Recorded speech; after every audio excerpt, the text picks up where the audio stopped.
Basically, we're here with any repression to focus on the sheriffs. Sheriffs are the armed agents of the foreclosure crisis. And I even hesitate to call it a crisis. It's basically a taking of wealth. The sheriffs are an actor in this. Sheriffs are not an impartial enforcer of the people's mandated, will. They are basically taking property on behalf of the banks. So we'll be going down to, yes, the sheriff's office, the DA's office down at Fallon Street. And on the way there, there are a lot of banks in between. Yay! Yay!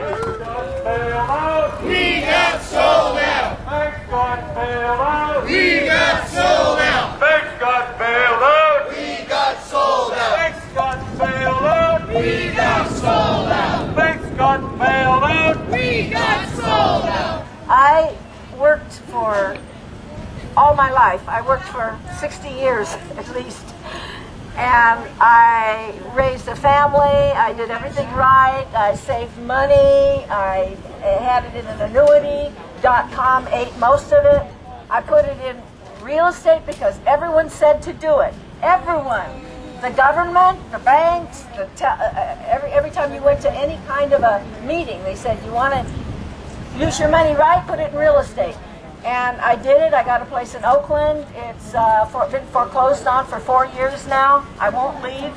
And because I won't leave, they don't know what to do. Some of the judges aren't too bad in Oakland, and they've sort of said, hey, make a deal with her, and the banks won't make a deal with me because I don't make enough money. So that's the situation. I deserve a home. I'm retired. Is that what we do to our senior citizens? They work all their life. They raise their families to do everything right. And then they get kicked out in the street and homeless? No, it shouldn't be the case. And I'm going to fight, and I'm with this group, and I have other people that are going to camp outside my house when the sheriff finally comes. And we won't let them take me out. I'll be kicking and screaming all the way. Yeah! Banks got bailed out! Soon get burned down! Banks got bailed out! Soon get burned down! Banks get bailed out! Soon get burned down! Banks get bailed out! Soon get burned down! Banks get bailed out! That's a hell of a chance. We got sold a bill of goods! Banks destroy our neighborhoods! We got sold a bill of goods! Banks destroy our neighborhoods! Free that guy!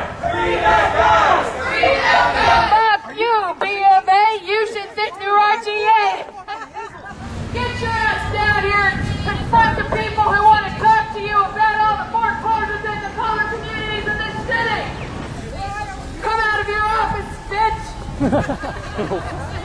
So I'm going to speak just a little bit about the living conditions inside Santa Rita and North County and how they really are subhuman.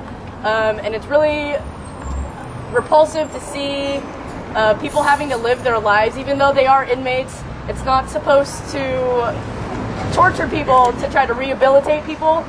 My work with anti-repression really started after my arrest, and I saw firsthand what the conditions of I was in Santa Rita, what the conditions of Santa Rita specifically were.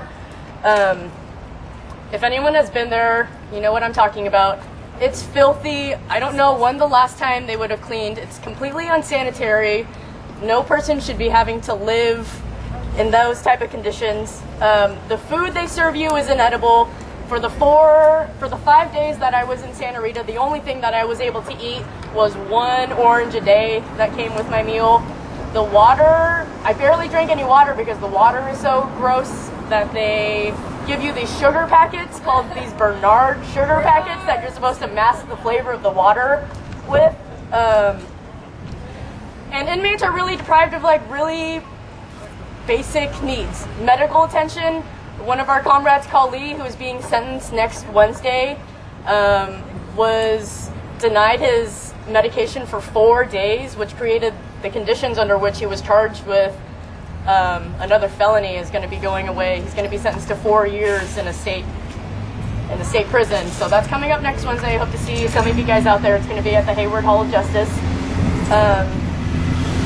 And also another thing is that Santa Rita is extremely overcrowded. So even though I was categorized into the general population, it was so overpacked that I was overflowed into the medical section where I was deprived of some privileges that general population people would have.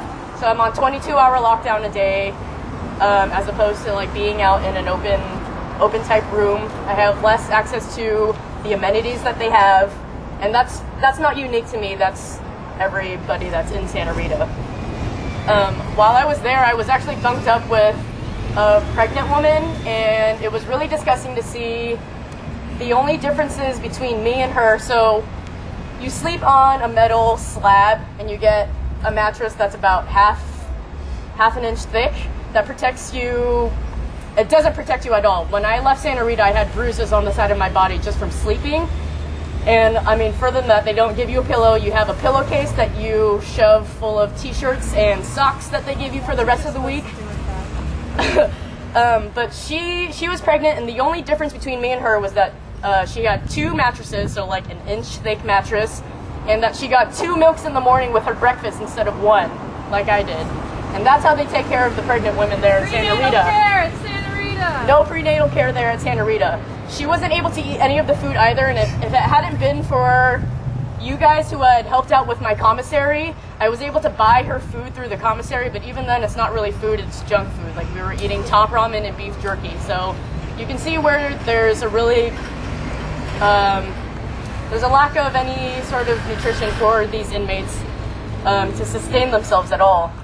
And I'd like to add to that by clearing up a couple of misconceptions that people who only know about jail from television have about jail.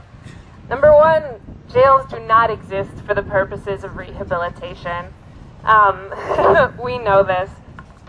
The jail exists to repress and destroy individuals and communities who resist the status quo.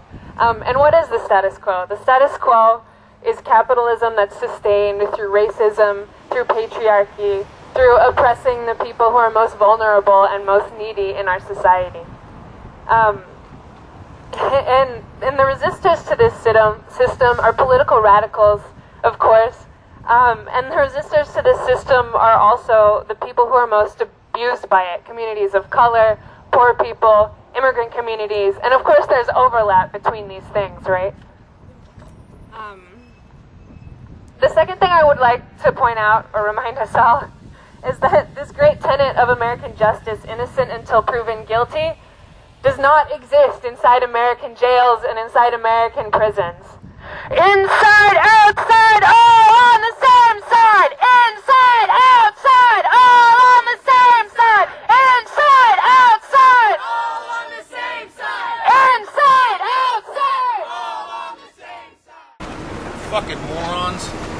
We love you too. Yeah, get a job. Well, I love it, man.